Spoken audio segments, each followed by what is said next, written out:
The day HOA Karen cut the ribbon cameras flashing and champagne misting the air, I smiled like a polite hostage. Not because I loved their luxury resort they'd stapled to my shoreline at Willow Ridge Lake, but because in 7 months I'd sell their paradise out from under them and watch the masks slide off. I'm Samuel Drake, the guy who saved for 30 years to buy a crooked dock, a tin canoe, and a slice of quiet. Then Karen Baines arrived with glossy brochures, weighted votes, and fines for my non-compliant wildflowers.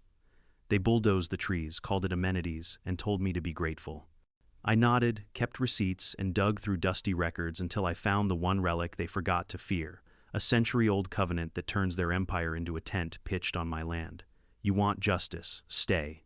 Because the corks they pop today will be the nails in their coffin tomorrow. Before we dive in, drop your city and local time in the comments, and hit subscribe if you've ever met a HOA Karen. You won't want to miss the ending. I wasn't born rich.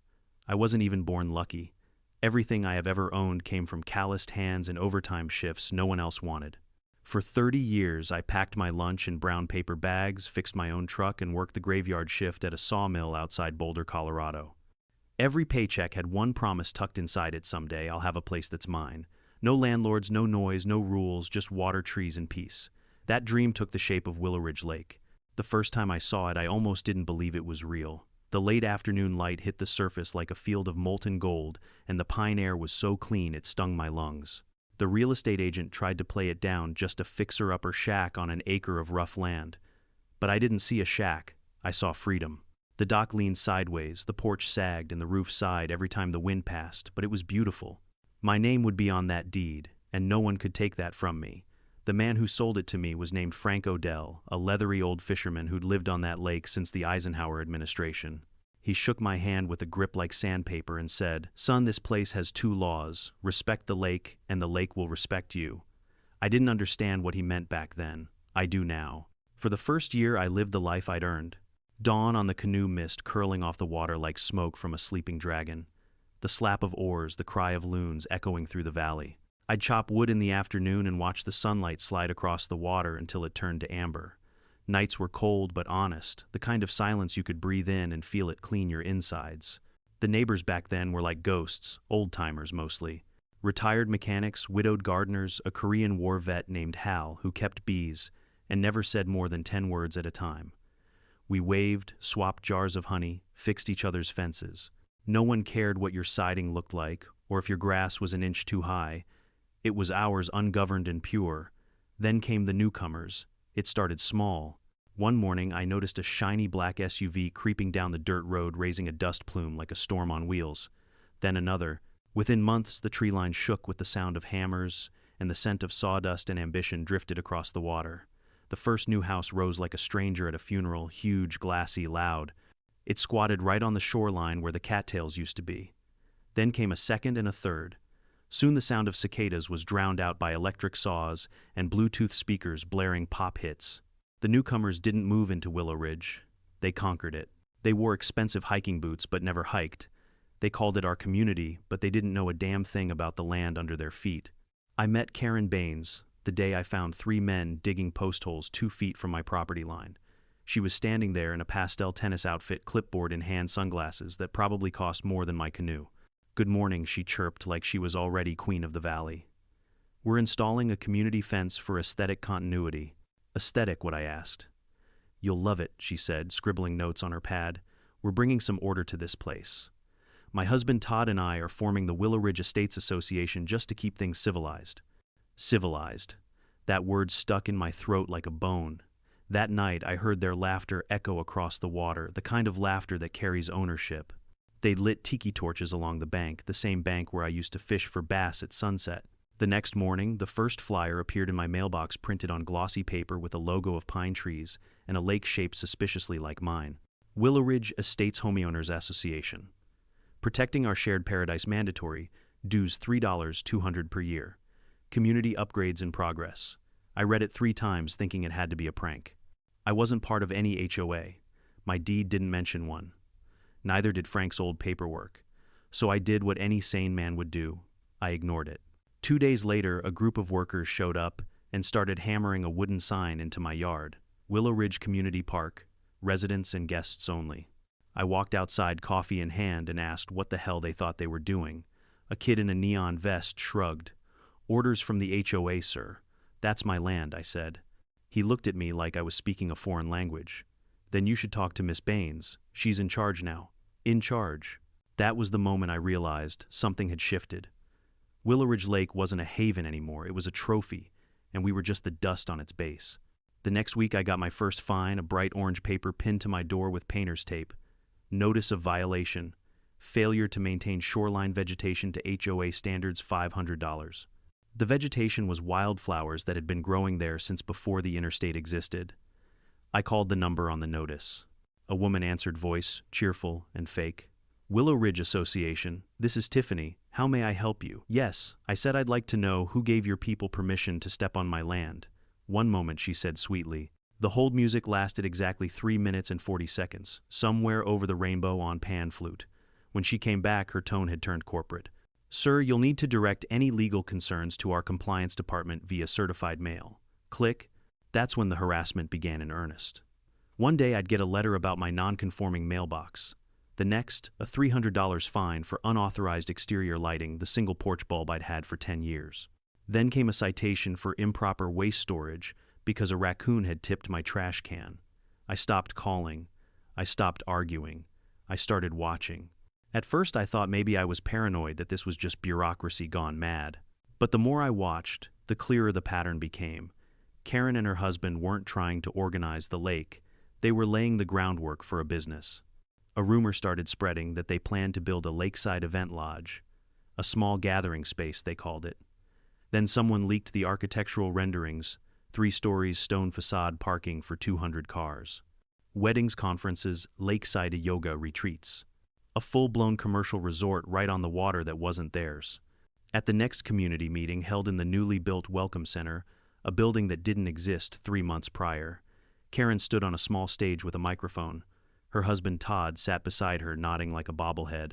"Willow Ridge isn't just a neighborhood," she said, smile sharp as glass. "It's a lifestyle. Together, we can make it a destination." The crowd clapped. I didn't. I sat in the back, arms crossed, watching her soak in the applause. When she opened the floor for questions, I raised my hand. "Does this destination happen to sit on private land?" Karen blinked, fake surprise lighting her face. "Oh, Mr. Drake, don't worry, all shorefront property is now community access under the HOA charter, the one I never signed." She tilted her head, voice syrupy. "Majority rules, Samuel. It's called progress." There it was, the arrogance of someone who's never been told no. I could have shouted, could have made a scene.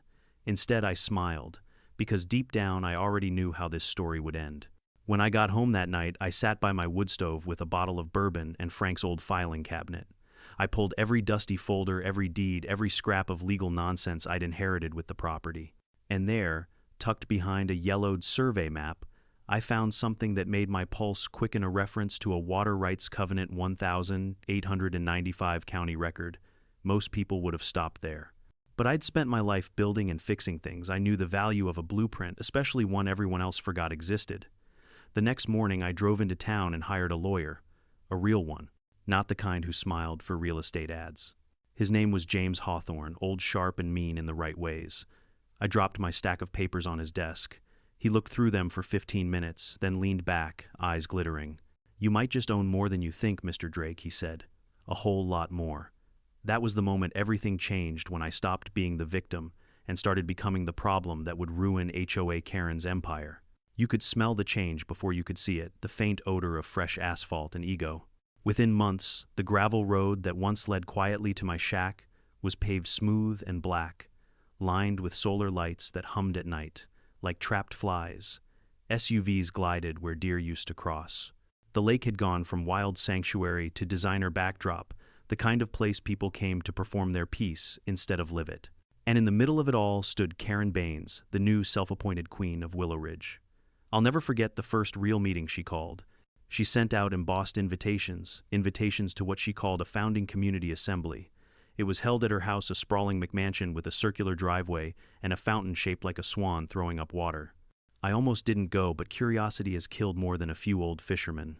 When I arrived, I was greeted by the smell of imported candles and the sound of soft jazz, because apparently HOA meetings now required ambiance. Karen floated around in a cream blazer, and Pearl's her husband Todd, trailing behind in a golf polo, handing out informational packets. The room was full of newcomers, people who'd been there for less than a year, sipping Chardonnay and nodding like obedient schoolchildren. On the projector screen glowed a slide that read, "Willow Ridge Estates Association building a brighter future together." Karen took the mic smiling like she'd just cured cancer. "We're formalizing what we already share," she said. "A community of like-minded homeowners who value beauty, order, and harmony." I leaned back, crossing my arms. I could smell the subtext control. She continued clicking through slides, dues, schedules, aesthetic guidelines, bylaws. Then came the kicker. "To ensure the lake remains pristine," she said sweetly, "the association will assume stewardship of Willow Ridge Lake itself. All water access and maintenance will fall under HOA management." The room clapped. I didn't. My stomach tightened. Stewardship sounded noble, but what she really meant was ownership. When she finally opened the floor for comments, I raised my hand. "Ma'am," I said, "you can't just claim a natural lake as common property. It doesn't work that way. My deed makes that clear." Karen's smile didn't falter, but her eyes hardened. "Mr. Drake, we're not taking anything from you. We're creating structure. This benefits everyone." "Everyone who signed," I said. Which I didn't. She waved her manicured hand like brushing away a gnat. "According to the county charter, once 70% of lakefront owners agree, the association applies to all." I stared at her. "That charter hasn't been used in 50 years. It's for emergency flood districts, not homeowners' playgrounds." She smiled. "Then I suppose you should have read the fine print." The crowd chuckled. My blood boiled. That night I sat on my porch staring at the lake. The moon shimmered on the water like liquid glass. Frank Odell's words echoed in my mind. "Respect the lake, and it'll respect you back." But what do you do when it's not the lake you're fighting, but people pretending to own it? The first signs of Karen's empire came quietly. A community board appeared by the main road, complete with a cork bulletin, meeting notices, and a laminated mission statement. Then came the new signs, "No fishing without HOA permit," nailed to trees on my property. The mail followed glossy newsletters full of smiling faces, calling me non-compliant homeowner number 47B. They wrote about unified vision and a safer, cleaner lake environment. They even used my shoreline in one of the photos, cropped just enough to hide my old shack but keep my dock in frame. I called the county office. They passed me to zoning. Zoning passed me to environmental. Environmental passed me to the HOA compliance board. The circle was complete. Then one afternoon I heard the rumble of engines near my dock. 3 construction trucks rolled up, followed by a utility van with a magnetic logo, "Willow Ridge Improvement Initiative." Men in neon vests unloaded lumber, rebar, and cement mixers. "What the hell are you doing?" I shouted over the roar. A young foreman looked up. "Community fishing pier, sir. Approved by the association. On my land," he frowned, checked his clipboard. "Says here, Lot 47B is designated as a shared recreational access point." "That's me," I yelled. He shrugged. "Then you're a very generous neighbor." By the time I reached my lawyer's office that evening, I had photos, video, and a headache big enough to swallow my patience. James Hawthorne listened quietly, nodding as I spoke. "They're counting on you to blow up," he said finally. "People like Karen want you angry. Angry makes you sloppy. Sloppy makes you lose. So what do?" He leaned forward, eyes glinting behind thick glasses. "You do nothing, at least for now. You let them build their castle. Because the higher they climb, the harder they'll fall when we pull the ground out from under them." I didn't understand his full meaning yet, but I trusted the tone. It was the tone of a man who'd buried bigger egos than Karen's. Over the next few months, the transformation was total. My peaceful lake became a construction site dressed as paradise. Excavators chewed through forest like termites. Floodlights turned night into day. The smell of diesel drowned the scent of pine. Karen strutted along the bank in heels and a hard hat, posing for photos beside Todd, who now called himself Director of Development. Every week, the HOA sent new updates. The Willow Ridge Lodge, a luxury lakeside destination, coming soon. They spoke about job creation and economic opportunity. They said nothing about the wildlife they'd displaced or the mud that now choked the once clear shallows. When the first violation fine for failure to maintain shoreline aesthetics landed in my mailbox again, this time for $750, I laughed out loud. The audacity was almost poetic. Their construction debris littered my yard, and I was the one fined for not keeping it tidy. I kept every letter, every notice, every voicemail. At the next community forum, Karen stood on a small stage, decorated with fairy lights flanked by a giant banner, "Progress looks good" on Willow Ridge. She talked about property values, brand partnerships, and event hosting opportunities. Then she said the words that would seal her fate. Once the lodge opens, we'll finally monetize our lake responsibly. Weddings, retreats, festivals, the possibilities are endless. I raised my hand. You mean my lake, right? Her smile turned brittle. You're still clinging to the past, Mr. Drake. It's time to embrace the community vision. The crowd clapped again. They always did. I didn't bother arguing. I just nodded and left early. On my way out, Todd caught my arm. You really should just sell Sam, he said. Take the payout while you can. This place is going to be too big for one man to fight. I looked him dead in the eye. Then I guess I'll just have to grow taller. He laughed that smug, careless laugh that only the comfortably rich can afford, and walked away. That night I stood by my window watching the machines blink across the water like distant lightning. The lake I once loved was bleeding, but I couldn't rush in with fists. Not yet. Instead, I opened an old box labeled Odell Papers. Inside were hand-sketched maps, letters, and one curious note in Frank's handwriting, Covenant filed 1,895. East Bank rights reserved to property owners. Never let them touch the water. The next morning I called James. We need to find that covenant, I said. He chuckled. Already ahead of you. When I arrived at his office later that day, he had a stack of yellowed papers on his desk. Turns out your lake's history is dirtier than their construction site, he said. That covenant's still legally valid, never revoked, never challenged. And guess whose property it names as the controlling stakeholder? My pulse thudded. Mine. He smiled. Exactly. They don't own the lake, Sam. They rent your patience. That was the moment the anger in me turned to something colder, sharper purpose. Karen could build her empire. She could pave fine and preen for the cameras. But I had time and the law and one very old piece of paper on my side. And in the quiet hours before dawn, while her contractors hammered and her lights glowed across the water, I sat on my dock with a flashlight and whispered to the lake, "Hold still, old friend. The show's just getting started." You ever watch someone steal from you in slow motion? It's like drowning in clear water. You can see it happening, but no one believes you're suffocating. That's what it felt like the morning I found a backhoe parked halfway up my lawn, the driver whistling as he tore up the old maple tree I'd planted my first year there. "Whoa, hey," I yelled, running down the hill. The man barely looked at me. "What do you think you're doing, clearing for the East Trail extension?" he said, not pausing. "HOA approved." Approved by who? He shrugged. Miss Baines, I guess. That was it. My land, the dirt I'd sweated 30 years for, was being carved up because a woman with a clipboard said so. I stood there, fists clenched, watching the roots of my tree rip from the ground like tendons. I stormed straight to the county zoning office. The clerk, a man who looked allergic to urgency, flipped through his computer like I was asking him to solve world peace. "Well," he said, "finally, the HOA submitted a development map approved under Community Enhancement Guidelines." "Community," I barked. "I am the community. They don't have my consent." He sighed clearly, wishing I'd disappear. "Sir, it's a civil matter. You'll have to take it up with the HOA board." By the time I got back home, they'd finished. The tree was gone, replaced by a gravel path and a brand new sign that read Willow Ridge East Trail Public Access Welcome. They even had the nerve to add a bench with a brass plaque dedicated to the spirit of community progress. I stood there staring at it until the sun went down, and for the first time in my life, I felt old. But anger has a funny way of preserving you. It can keep you sharper than caffeine. That night, I didn't sleep. I stayed up drafting letters to the county, the state, even the EPA. If they were going to destroy what made Willow Ridge beautiful, they'd at least drown in paperwork doing it. The replies came back over the next few weeks, and they all read the same. The matter falls under local jurisdiction. Bureaucracy, that soft-spoken accomplice to corruption. Meanwhile, Karen's empire kept spreading.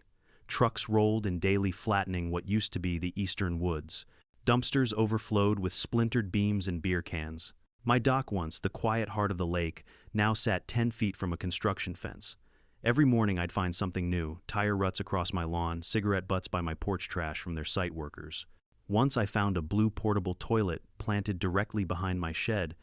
That was their idea of community outreach.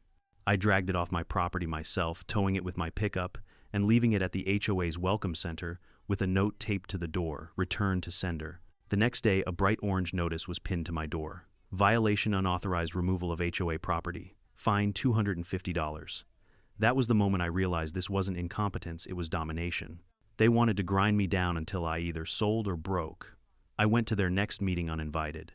It was held at the half-built event center, the Willow Ridge Lodge, as Karen called it, with fake stone columns and fairy lights strung like cobwebs. The air smelled of paint and arrogance. Karen stood at the podium in a designer jacket, her hair perfect even in the construction dust. "I'm thrilled to announce," she said, "that our new community resort will feature a full-service cafe wedding venue and marina expansion." The crowd clapped like trained seals. I raised my voice above the noise. "You mean the one sitting on land that doesn't belong to you, Karen?" Froze for half a second, then smiled. "Mr. Drake," she said smoothly, always such a passionate participant. "Please have a seat." "I'll stand," I said. Todd stepped forward, arms crossed. "Sam, you're embarrassing yourself. You're one man against an entire community." "Community," I scoffed. "You bought vacation homes and built a strip mall on a lake. That's not community. That's a franchise." The room went quiet. For a moment I thought maybe, just maybe, someone would listen. But then Karen laughed, a sharp metallic sound. "You should really let go of the past," she said. "We're improving things. Look around: jobs, tourism growth.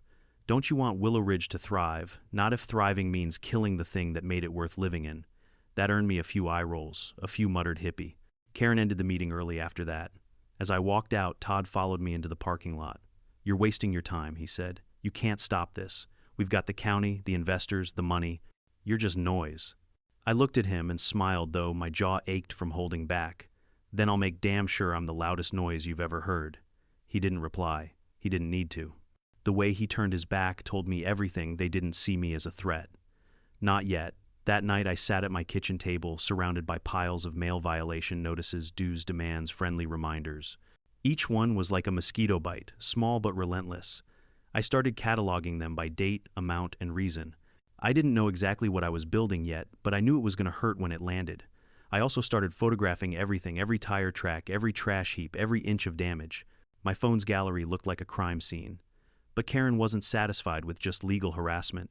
She wanted public humiliation. One morning I woke up to find a drone hovering over my property, buzzing like a digital hornet. A small HOA logo blinked on its side. They were surveying for landscaping compliance. I grabbed my slingshot, an old hunter's habit, and introduced that drone to gravity. That night I received an email titled, "Incident Report, Aggressive Behavior Toward Association Equipment. Fine $1,000." It would have been funny if it weren't so grotesque. These people weren't protecting property values, they were inflating their egos by crushing anyone who didn't fit their aesthetic.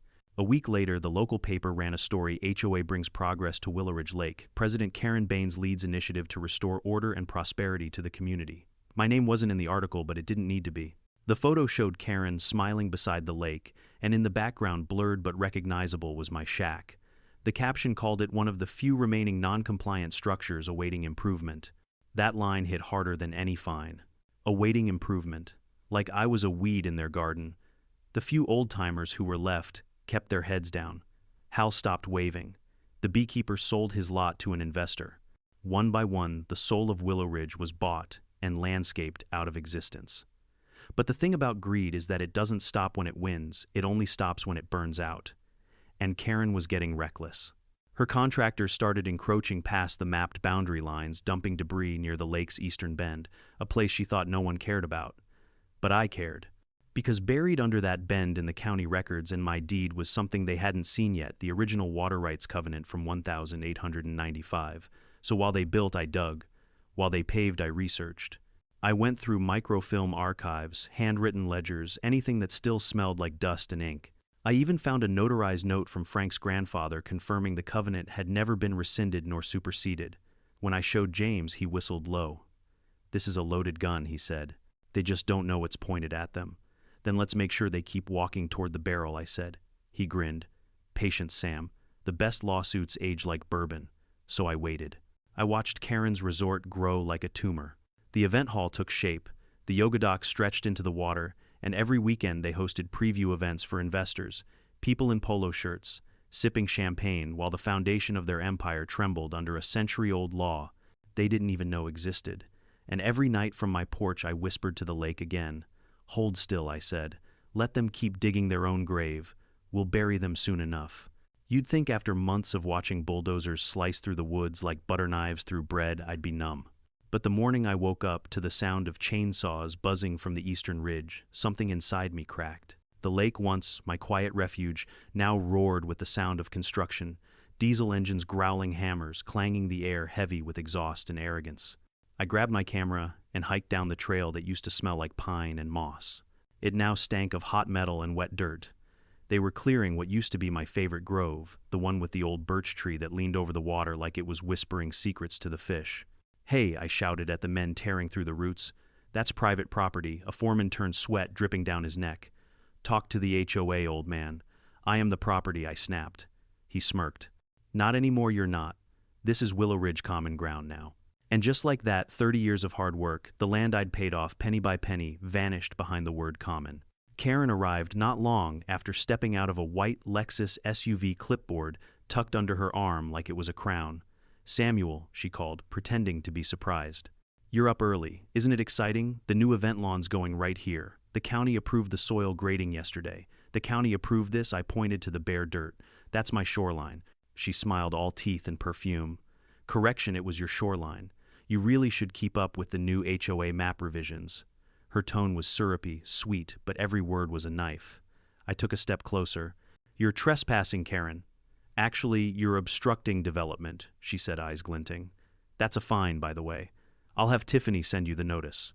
And with that, she turned on her designer heels and walked away, leaving me staring at the skeleton of my lake. By evening, they'd cut down 27 trees, dumped the trunks into a burn pile, and were already laying gravel for what she called the Willow Ridge Pavilion.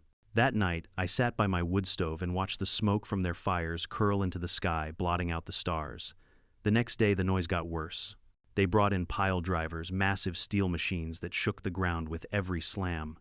My walls trembled, mugs rattled off my shelf. I called the county again, and this time the clerk didn't even pretend to care. "Sir," she said flatly, "the HOA holds the development rights under the community charter. If you have concerns, file a civil suit." I hung up and stared out the window at the cratered shoreline. Lawsuits take years, trees take lifetimes. But something strange started happening after that. The lake began fighting back. It started subtle. The water rose a few inches overnight after heavy rain flooding their construction zone. Then the mud began to shift, swallowing their equipment tires whole. One morning they came to find a $200 000 excavator half sunk into the earth like a toy in quicksand. I may or may not have smiled watching from my porch. Karen blamed soil instability and hired geotechnical consultants. The consultants blamed poor drainage. The drainage team blamed unexpected groundwater flow. But I knew better. The lake was angry, and for once I wasn't in a hurry to calm it down. Still, I kept documenting everything. I had hundreds of photos now, each one a silent witness, oil leaking into the water sawdust, clogging the reeds, truck tires, cutting scars through the mud. I even started a file on my computer called HOA Apocalypse. One evening, while I was taking pictures of the new retaining wall, a young contractor approached me. "You the guy everyone calls Old Man Drake?" he asked, voice low. "That depends who's asking." He glanced around, then handed me a folded piece of paper. "You didn't get this from me." When I unfolded it, my heart skipped. It was a copy of the site plan, stamped and signed by Todd Baines, and it clearly extended 30 feet past the HOA's approved boundary line. Straight into my deeded property. "Where'd you get this?" I asked. "Let's just say not everyone likes working for her," he said, eyes darting toward the main site. "They're cutting corners, fast ones. Wouldn't want to be the one holding the shovel when the lawyers show up." I nodded slowly. "You're smarter than you look, son." He shrugged. "That's why I quit tomorrow." That paper became Exhibit A in my growing arsenal. James, my lawyer, nearly laughed when he saw it. They forged their own map. God bless greed. It's the gift that sues itself. But he was right about one thing we couldn't strike yet. Not until the resort was finished. Not until their pockets were so deep in the project that pulling out meant financial ruin. So I waited and watched. By midsummer, the Willow Ridge Lodge was nearly complete. It was an eyesore, dressed in expensive skin, faux rustic beams, stone imported from Italy, glass windows that blinded you at sunrise. They built a marble patio for weddings, a dock for yacht rentals, and even installed floating lights shaped like lilies on the lake. At night, the music would thump across the water, jazz, one evening country the next, and my windows would tremble to the rhythm of someone else's happiness. Then one weekend, they hosted their first community gala. I sat on my porch and watched boats ferrying guests in suits and gowns across the water. Karen stood at the dock, microphone in hand, declaring the lodge a triumph of unity. Her words echoed through the valley like prophecy, but I knew the truth. Unity built on stolen ground always collapses. Later that night, after the fireworks ended, a storm rolled in. Heavy rain, sharp winds, thunder so loud it rattled my bones. I went out with my flashlight and saw at the new retaining wall splitting down the middle, concrete cracking like a fault line. The runoff from their site poured into the lake, turning the water brown and frothy. By morning, the place was chaos. The lower deck of the lodge was flooded. Their eco-friendly landscaping had washed away. Karen stood in rain boots, shouting orders while photographers from the Willow Ridge Chronicle snapped photos. I couldn't help myself. I walked down with my coffee camera slung over my shoulder. "Morning, Karen," I said casually. Heard the lake wanted a word. She spun around, mud splattering her white coat. "This is temporary," she snapped. "We'll have it fixed by tomorrow." "Sure," I said. Just like how the lake fixed itself last time, she glared at me, and for the first time I saw it fear. Just a flicker, but real. Because beneath all her bravado, she'd started to realize she couldn't control the one thing that mattered: nature. A week later, the county inspectors showed up, not because of my complaints, but because someone had leaked photos of the flooding and the damaged retaining wall to the local paper. I wonder who that someone was. The report that followed was brutal violations of environmental protection codes, unauthorized shoreline alteration, and improper drainage systems. The HOA was fined $85,000. Insurance refused to cover the damage, citing gross negligence. At the emergency HOA meeting that followed, Karen tried to rally her troops. "This is just a setback," she said, voice trembling slightly. "We'll rebuild stronger." But the board members were no longer smiling. The investors were pulling out. The locals were whispering. And the once loyal newcomers were suddenly asking where their money went. I didn't attend that meeting. I didn't need to. I sat on my porch watching the sunset ripple across the newly calm lake. The machines were silent for the first time in months. The air smelled like pine again, faint but stubborn. Karen could rebuild all she wanted. The damage was already done, not just to the land, but to her image. The cracks weren't only in her concrete walls. They were in her empire, her credibility, her illusion of control. And me, I wasn't done yet, not even close, because the storm had only washed away the surface. The real reckoning, the legal, devastating, bankrupting reckoning, was still coming. But for now, I let the quiet return. The loons came back that evening, calling across the water as if to say, "We're still here." I smiled into my coffee and whispered, "Yeah, me too." The air around Willow Ridge had changed. Not just the smell of wet concrete and new asphalt, it was heavier now, tight with tension. The kind of silence that comes right before a thunderstorm. You could feel it in the stares I got at the gas station, the way the contractors avoided eye contact, and the forced smiles from the neighbors who once waved with Chardonnay glasses in hand. The storm wasn't coming. It was already here, and I was the lightning they didn't see yet. After the flood fiasco, the HOA's perfect image cracked wide open. The investors who once bragged about the next Napa Valley of Colorado were suddenly quiet. The local paper printed a small headline that made Karen's blood boil: "Willow Ridge HOA under investigation for environmental negligence." The article didn't name her directly, but everyone knew. She started damage control immediately, posting fake smiling videos about community unity, sending newsletters full of excuses, blaming the contractors, the weather, even the county. But the truth was, simpler greed had roots, and they'd grown too deep to pull out cleanly. Meanwhile, I played my part perfectly. I paid every tiny fine they sent down to the last cent, but always by certified mail, so there'd be a record.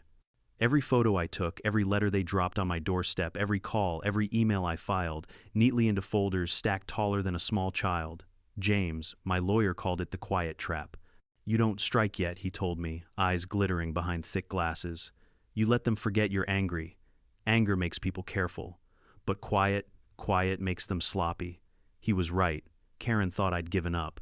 A few weeks later, she even stopped sending the violation notices. No drones, no fines, no surprise visits. Just silence. And that, I knew, was the sound of arrogance returning. So I let her relax. I let her believe the lake was hers again. And while she bragged about our recovery initiative at board meetings, I was sitting in the dusty back room of the county archives, digging through stacks of old plat maps and handwritten deeds that smelled like mildew and history. That's where I found it.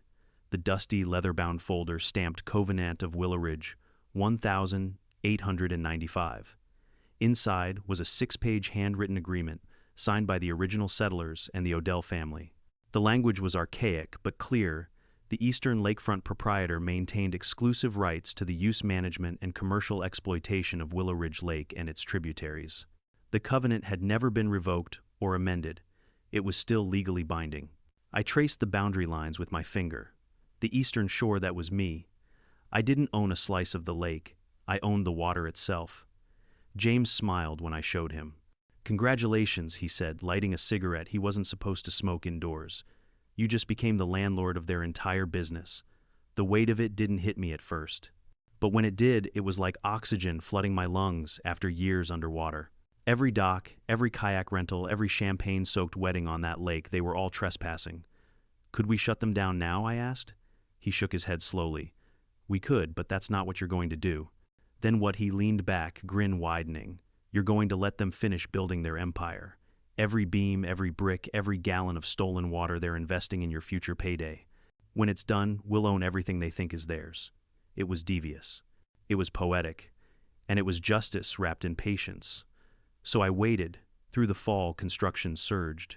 The HOA hired new contractors, new landscapers, new publicists. Karen strutted around with a forced smile, pretending the storm never happened. Todd, her husband, took on the role of project manager, which really meant he walked around with a hard hat taking selfies. I watched it all from my porch, like a fisherman watching fish swim right into his net. Occasionally, I'd hear rumors from the construction crews. Todd had taken out another loan to finish the resort after several investors bailed. Karen had spent over $250,000 of HOA reserves to cover development expenses, which was apparently code for keeping her reputation alive. They were bleeding money, and I didn't have to lift a finger. But I did keep digging. I wanted more than just the covenant. I wanted the knife that would cut through every legal defense they'd try. It came in the form of a forgotten tax document from 1974, a reassessment of the Willow Ridge parcels that excluded all commercial zones from the original HOA boundary, meaning every business Karen operated under the HOA umbrella was already illegal. James nearly jumped out of his chair when he saw it. "They've built their kingdom on sand," he said, laughing. "You can't buy irony this sweet." We filed the document away, sealed it in a waterproof safe, and started building the legal case slowly, quietly, like termites in a mansion's foundation. Meanwhile, life in Willow Ridge went on like nothing was wrong. The lodge sparkled under the winter sun, hosting private events and holiday parties. They even added a community skating rink, which was really just my frozen shoreline with fairy lights and a sound system. I didn't protest. I took pictures. Then came the flyer that made me laugh out loud. Grand opening, Willow Ridge Lakeside Resort and Spa ribbon cutting this spring. Champagne fireworks and special guests. They even had the nerve to use a photo of the lake taken from my dock. "Let them have their party," James said. "The bigger the celebration, the louder the fall." And so as the months rolled on, I kept pretending to be the quiet old man in the shack by the lake. I waved at the contractors. I attended the HOA's community brunches and nodded politely when Karen bragged about economic growth. But behind the smile, I was building the paperwork equivalent of a nuclear bomb. Each fine they'd sent me, each photo of their workers trespassing, each receipt showing the HOA's misuse of funds. Every copy was time-stamped, notarized, filed, and ready. The trap was set. All that was left was for them to walk willingly into it. In January, the first hint of panic reached Karen's eyes. Maybe it was the letters from the county asking about unresolved ownership documentation. Maybe it was the investors pulling out quietly. Or maybe it was the way the wind started to carry my name again. Because by then people were whispering. The contractors, the residents, even the reporters. They'd heard rumors that the crazy old man on the East Shore wasn't so crazy after all, that he might actually own the water under their shiny new resort. Karen tried to squash it with an emergency HOA newsletter. Don't believe baseless rumors spread by disgruntled individuals. She didn't name me. She didn't have to. I framed that newsletter and hung it by my front door. A trophy of premature arrogance. By spring, the resort was complete. The buildings gleamed. The walkways sparkled. The Willow Ridge Lodge stood tall like a monument to hubris. And I stood on my dock, the same crooked dock that started it all, holding a mug of coffee and watching them prepare for their grand opening. I could hear Karen's voice from across the water rehearsing her speech. The words carried clearly. This is a triumph of progress, community, and vision. Progress, community, vision. She was about to learn that all three mean nothing without permission. Because in less than 3 months, every light she hung, every dollar she spent, every bottle of champagne she ordered for that ribbon cutting would be mine. I didn't need revenge to be loud. I just needed it to be legal. And by the time the summer sun hit the water, I'd own everything she'd ever dreamed of. The morning of the ribbon cutting looked like something out of a real estate commercial. The sun rose clean and golden over Willow Ridge Lake, sparkling across the still water like someone had poured a bucket of diamonds over it. The banners were up, the news vans parked along the road, and the HOA had even hired a drone crew to capture the majesty of their great achievement. From my porch across the water, coffee steaming in my hand, I watched it all unfold with the patience of a fisherman. The line was already cast. All I had to do was wait for them to bite. By 9 o'clock, cars started streaming in black SUVs, luxury sedans, and one bus filled with investors from Denver.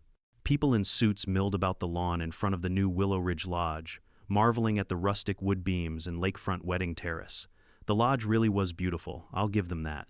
It gleamed like a false promise, elegant and hollow. And at the center of it all stood Karen Baines, HOA queen, self-declared visionary destroyer of peace, wearing a white blazer pearls and a smile that could curdle cream. She posed for photos beside a giant pair of gold scissors, her husband Todd holding the ribbon like it was the Holy Grail. From across the lake, I could hear her voice echoing through the loudspeakers. This day marks a new chapter for Willow Ridge, one of progress, prosperity, and unity. Unity. She loved that word. I took a sip of coffee and smiled.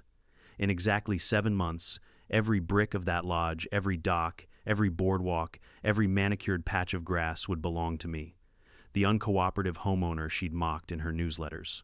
Because the trap wasn't just legal, it was psychological. James and I had spent months preparing the lawsuit, timing every move like a symphony. We weren't after a settlement, we were after ownership.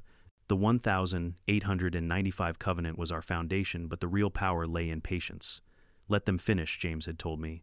Let them spend millions they can't afford. Let them advertise, celebrate, and tie their own noose with every press release.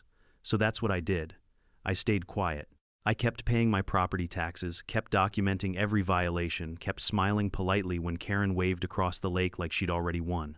But she didn't know about the quiet title action waiting in my lawyer's desk, a legal nuclear strike that would reassign the rights of the entire lake to its rightful owner, me. Still, even with the paperwork ready, we waited. Because victory isn't just about being right, it's about timing. After the ribbon-cutting Willow Ridge, resort became the talk of the county. Local influencers posted pictures from lakefront Sundays. The county's website proudly featured it as a revitalization success story. Property values spiked. Realtors called it a dream investment. Meanwhile, the HOA raked in the cash. Rentals, events, boating passes, sponsorships, money flooded in faster than the lake itself, and Karen Shee bathed in it, literally. Someone told me she'd had her bathroom redone in imported marble to match the lodge aesthetic. The more she bragged, the bolder she became. She filed paperwork to expand the HOA boundaries again, annexing a few more properties along the western shore. She even started calling herself President and Development Director in interviews. She'd forgotten I existed. Until one evening in late August, I was sitting on my dock fishing as the sun went down when a speedboat tore across the lake, its wake rocking my canoe.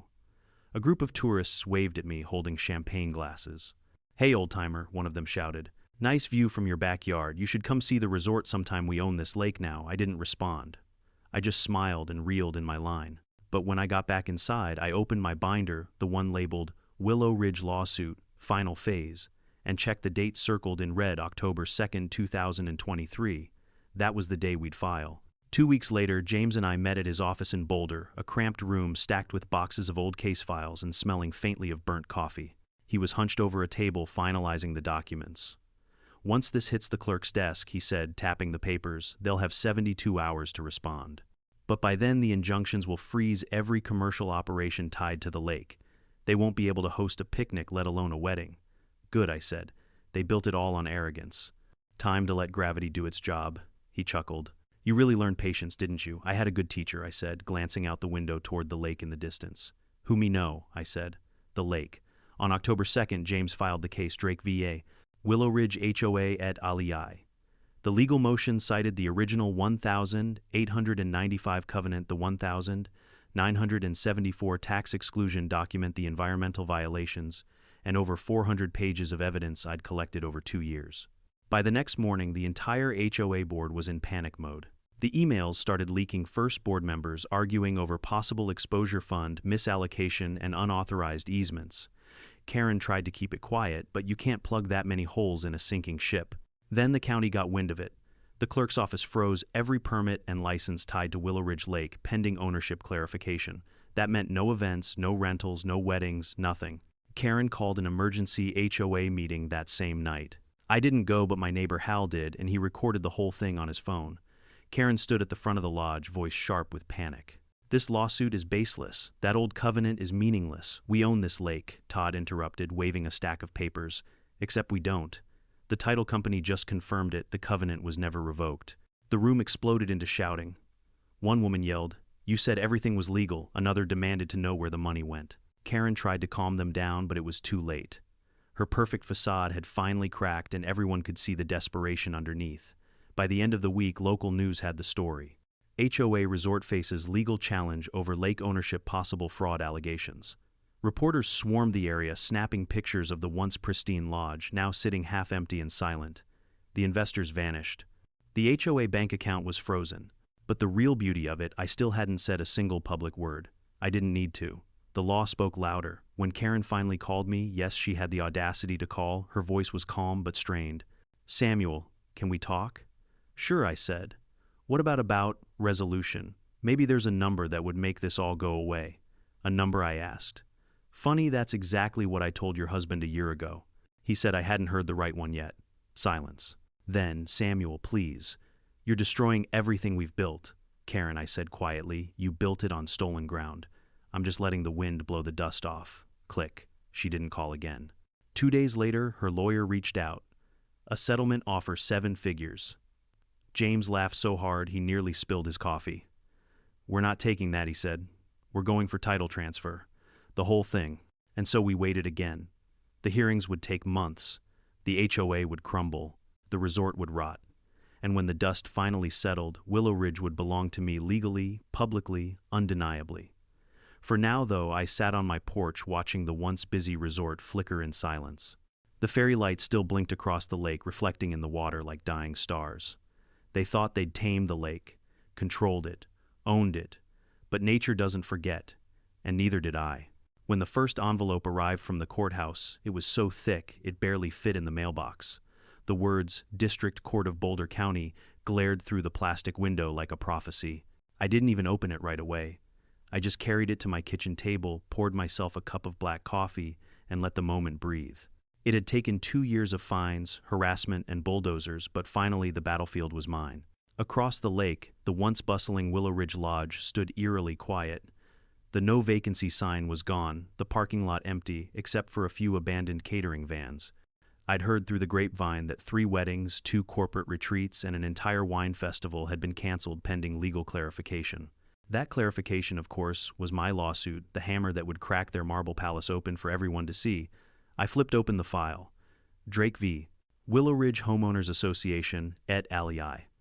The list of defendants stretched a full page long. Karen and Todd Baines, the HOA board, 2 shell companies, and even the event management firm they'd hired to handle resort bookings. James had gone for the jugular. The case made one simple claim: the HOA had illegally annexed and commercialized a privately owned waterway. Everything they built on that lake, every dollar earned, every advertisement printed, was unauthorized use of private property. Under the 1895 covenant, I wasn't just the owner of my acre. I was the rightful proprietor of the water itself. James called it the quietest coup in Colorado. The first court date was chaos. Karen arrived in a tailored gray suit and a scarf that probably cost more than my truck.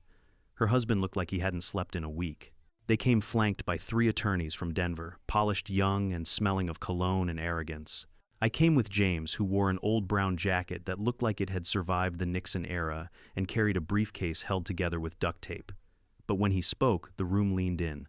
He laid out the case like a surgeon, cutting clean through flesh, calm, precise, devastating. "Your Honor," he began, "the HOA has operated under the assumption that majority rule can override recorded property law. It cannot. What they've done here isn't progress, it's theft dressed up in landscaping." Karen's lead attorney, some slick corporate type named Randall Pierce, stood to counter. "Your Honor, the plaintiff's claim relies on a covenant written over a century ago, long before zoning reforms or modern HOA governance. It's obsolete." James didn't even look up from his notes. "Then why wasn't it repealed?" Randall froze for a half-second, long enough for James to twist the knife. "Because as our research shows, the defendants knew about the covenant. In fact, they deliberately ignored it. Exhibit 12, page 47, internal HOA email chains referencing that pesky old deed, the courtroom murmured. Karen's cheeks went pale. The judge, a no-nonsense woman named Patterson, adjusted her glasses. Is this true, Mrs. Baines? Karen stammered. Your Honor, those emails, those were casual discussions, not binding policy. Yet you use that casual discussion to justify commercial development on a disputed waterway, James said smoothly.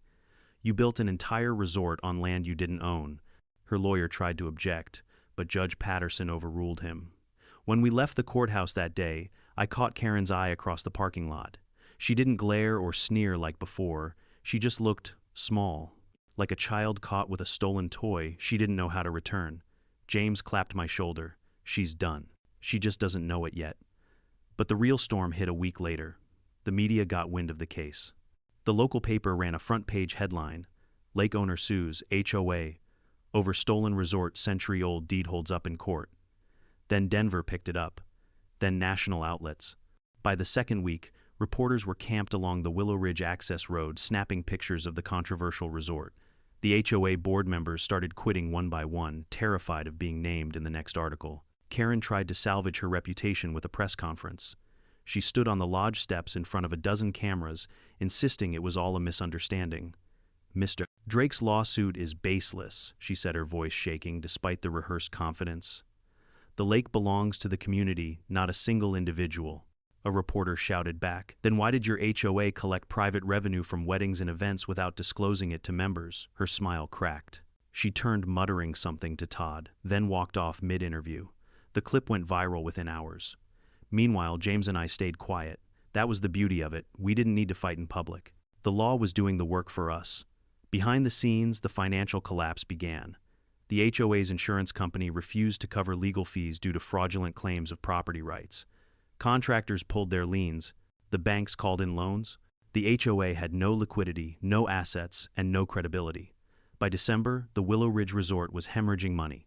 Todd tried to sell it to a private buyer, but James blocked the deal with an injunction arguing that no transfer could occur while ownership was under dispute. The next court session was brutal.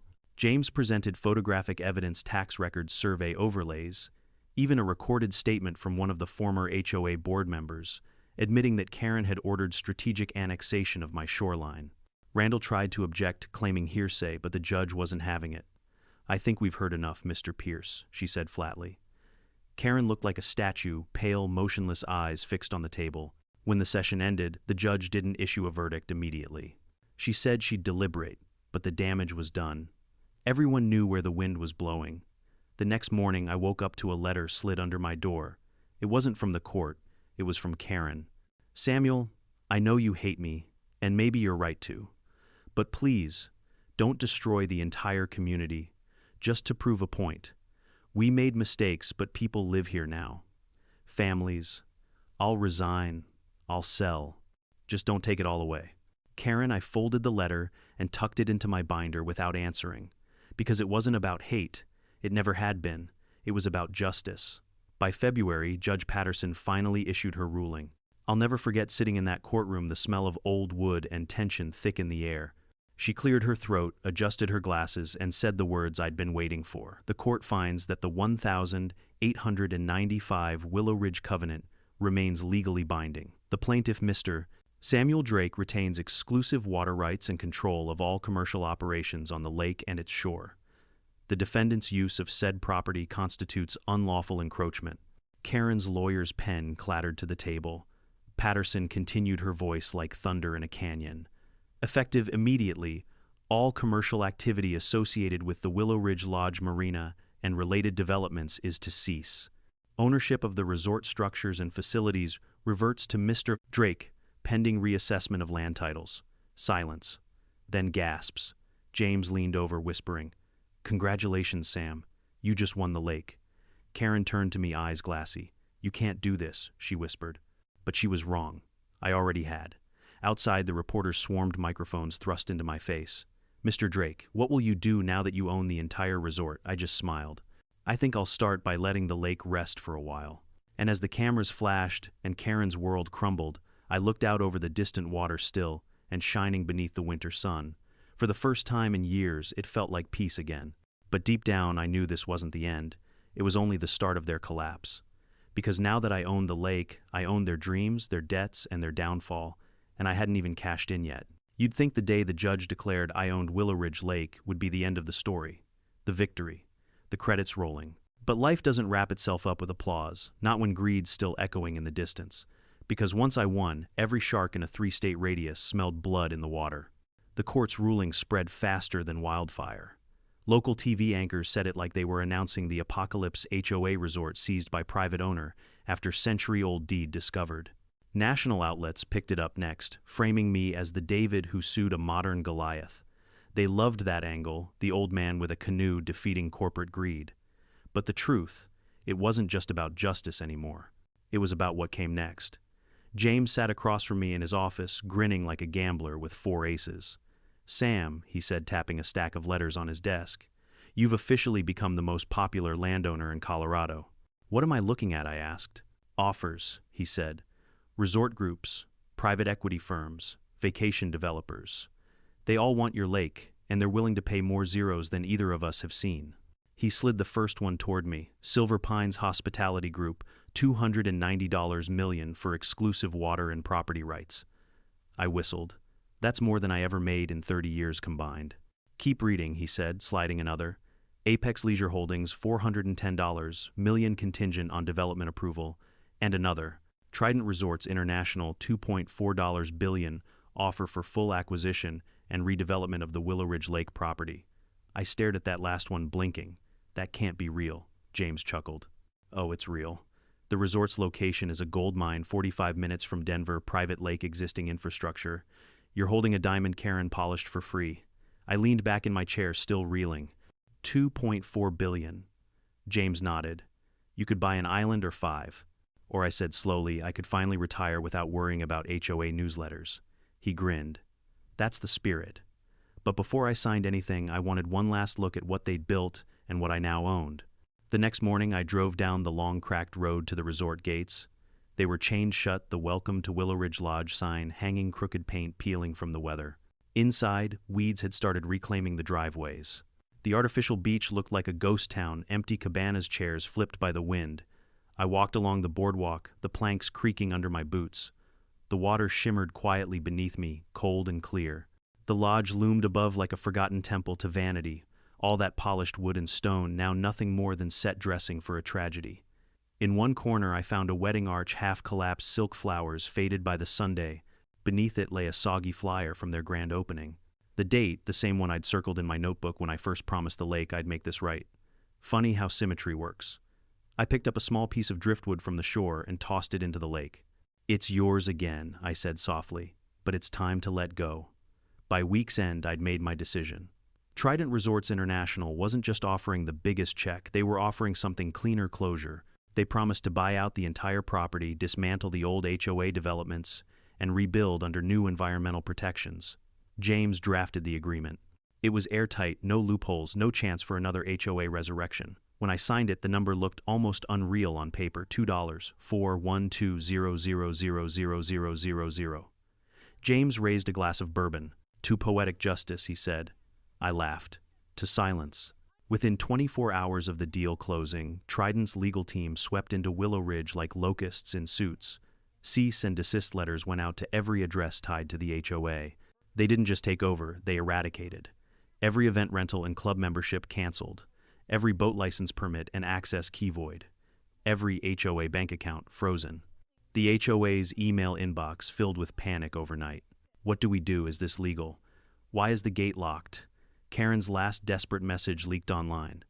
"We're being forced out. Someone needs to stop this." But no one could stop it. Not anymore. By mid-month, the resort's locks were changed, the staff laid off, and the property was fenced with bright red private property. "Trespassers will be prosecuted" signs. The news called it the swiftest corporate takeover in local history. I called it a clean sweep. Karen tried to sue. Of course she did. She filed a claim for unjust enrichment, arguing that my sale of the lake was profiting from community property. It was almost adorable. James crushed it in a single paragraph. "Your Honor," he said dryly, "that argument presumes the HOA was ever legitimate to begin with." It wasn't. They built a resort on stolen land. My client simply sold it back to the real world. The judge dismissed her case in under 10 minutes. That was the last time Karen Baines ever set foot near Willow Ridge. Within weeks, the HOA dissolved completely. The board members scattered, some bankrupt, some too ashamed to show their faces. Todd's real estate license was suspended pending investigation for document forgery. As for Karen, I heard she sold her mansion for pennies on the dollar and moved to Arizona.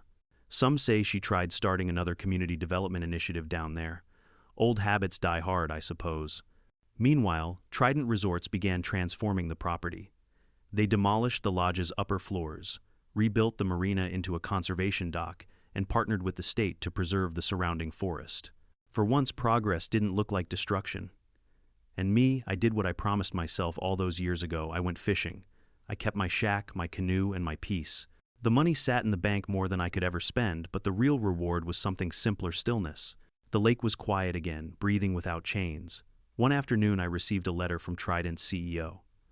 "Mr. Drake, we wanted you to know that as part of our development plan, we'll be renaming the lake in your honor. Lake Drake will stand as a symbol of perseverance and integrity. Thank you for trusting us to restore what was lost." I laughed when I read it. "Integrity," I muttered. "That's one word for it." I drove out to the ridge above the lake that evening. The sun was setting bleeding gold across the water. Below me, construction crews were dismantling the last remnants of the old HOA docks. I watched one of the signs get pulled from the mud: community access, residents only. The crane swung it aside, dropped it into the back of a truck, and for the first time in years, the view was clear. The lake rippled softly, calm and whole again. I stood there until the sky turned violet, thinking of Frank Odell, the man who sold me this dream all those years ago. His voice echoed faintly in my head: "Respect the lake, and it'll respect you back." He was right. The lake had kept its promise. When I finally turned to leave, I looked back one last time at the water, now mine no longer but free. And I smiled because somewhere out there, a woman with pearls and a clipboard was staring at her empty calendar, wondering how it all went so wrong. The truth was simple: you can pave over trees, rewrite bylaws, and fake signatures, but you can't outsmart gravity or karma.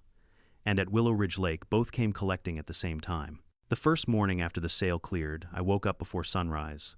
Not because I had to, after all. A man with billions in his account doesn't have anywhere he needs to be, but because old habits don't fade just because the world decides you've won. The air outside was cold enough to sting my lungs. I stepped onto the porch with a cup of coffee and watched as a faint mist rolled across the lake, soft and slow the way breath curls in winter light. For the first time in years, the only sounds were the ones that belonged here: the creak of pine boughs, the faint splash of a fish, and the lazy call of a loon from the far cove. No engines, no music, no hammering, just peace. It felt almost wrong, like standing in the ruins of an empire you never wanted to build. I had the money now, the kind of money that rewrites generations. But the funny thing about revenge is that once it's complete, it doesn't leave you feeling rich. It leaves you empty in the best and worst way, like you finally exhaled after holding your breath for too long. I walked down the narrow trail toward the dock, boots crunching on frost. The path looked like itself again, wild, untrimmed, and alive. The county crews hired by Trident had already removed the last of the HOA's concrete walkways and fake landscaping. Nature was taking back her rhythm. When I reached the dock, I stopped at the spot where months ago a giant no-fishing residents-only sign had stood. The post was gone now, but a faint outline of the base remained in the dirt, half covered by grass. A scar that would heal given time. I sat down on the edge, legs dangling over the water, and thought about everything that had happened. Karen, Todd, the champagne, the lawsuits. If someone had told me 10 years ago that I'd bring down an HOA with a century-old covenant, I'd have laughed and offered them a beer for creativity. But life's strange that way. Sometimes it hands you the perfect weapon, but only after you've bled enough to wield it right. The sun crept higher, turning the mist gold. Across the lake, I could see the skeleton of what used to be the Willow Ridge Lodge. Trident had stripped the upper floors down to bare beams. Soon it would be rebuilt as a conservation center, not a wedding venue. The cranes stood silent for now, waiting for daylight. Funny thing, I didn't hate Karen anymore. Not even a little. She'd destroyed herself better than I ever could. I'd heard through the local grapevine that she tried starting another development down in Arizona, something about Desert Palms Estates, but it fizzled before the first permit got approved. Last I heard, she'd moved into a condo with no HOA at all. Irony's a patient comedian. I couldn't help but wonder if she ever sat awake at night thinking about the lake, the one she thought she owned, the one she tried to reshape into her image. Maybe she dreamed about it sometimes the way I still do, except in her dreams the water keeps rising, swallowing everything she built until nothing's left but reflection. The breeze shifted, carrying the scent of pine and damp earth. It smelled like home again. That's when I heard footsteps behind me, slow, careful. I turned to see a figure coming down the trail, a kid, maybe 17, holding a fishing rod almost taller than he was. "Morning," he said nervously. "I heard it's okay to fish here again." "Sure is," I said, gesturing to the dock. "The lake's open to everyone now. Just treat her with respect." He grinned, set his tackle box down, and cast his line. For a while, we sat in silence, the kind that makes time stretch in the best way. After a few minutes, he asked, "You live here long enough to watch people forget what peace sounds like," I said. He frowned clearly, not sure what that meant, and went back to watching his bobber. But a few minutes later, he said softly, "It's nice here. Quiet." I smiled. "Yeah, that's the point." When he caught his first fish, a small bass glinting silver green in the sunlight, I helped him unhook it and set it free. The water rippled outward, clean and clear. And in that moment I realized something. Revenge might have built the bridge back to justice, but forgiveness was what let me cross it. I stood stretching my knees and looked across the water one last time at the remnants of the resort. The cranes would start moving soon. The workers would arrive. The new caretakers, people who actually listened to the land instead of trying to brand it, would take over. That was the deal I made with Trident. They could rebuild, but only under strict conservation terms. No noise pollution, no overdevelopment, no events that scarred the shoreline. For every tree cut, 3 had to be planted. For every dock replaced, a stretch of wild reeds had to remain untouched. The new deed carried my signature and one sentence written in ink that will outlast all of us. Respect the lake and it will respect you back. I guess that's my legacy now. Not the money, not the headlines, just that single truth carved into the soul of a place that refused to die. I sold the property, yes, but I kept a tiny slice, my acre, my shack, my crooked dock, the heart of where it all began. Trident didn't even argue. Sentimental value, they said. They were right. As I walked back up the trail, the world felt lighter. The sky stretched wider. I could almost hear Frank Odell laughing somewhere, probably shaking his head. "You sure made a mess of things, kid," I imagined him saying. "Yeah," I murmured to the trees. "But I cleaned it up, didn't I?" The wind whispered through the pines, and if you listened close enough, it almost sounded like an answer. That night I built a fire by the water. No music, no noise, just the crackle of wood and the quiet hum of frogs down by the reeds. I poured 2 cups of bourbon, one for me, one for Frank, and toasted the flames. "To patience," I said aloud. "To peace. And to the long game." The stars came out thick and bright, mirrored perfectly in the lake's surface. The ruins across the shore disappeared into shadow, swallowed by the night until it was just me and the water again, 2 old survivors with matching scars.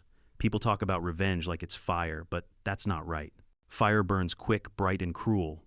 What I learned is that real revenge is gravity. You don't have to force it. You just let arrogance climb high enough and it will come down all on its own. So here's the truth, the one lesson I'll leave for anyone still listening: don't rush the fight. Don't waste your soul screaming at a wall that only echoes your anger. Build your case, gather your proof. Let them dig their hole deep and wide. Then when the time comes, stand still and let them fall.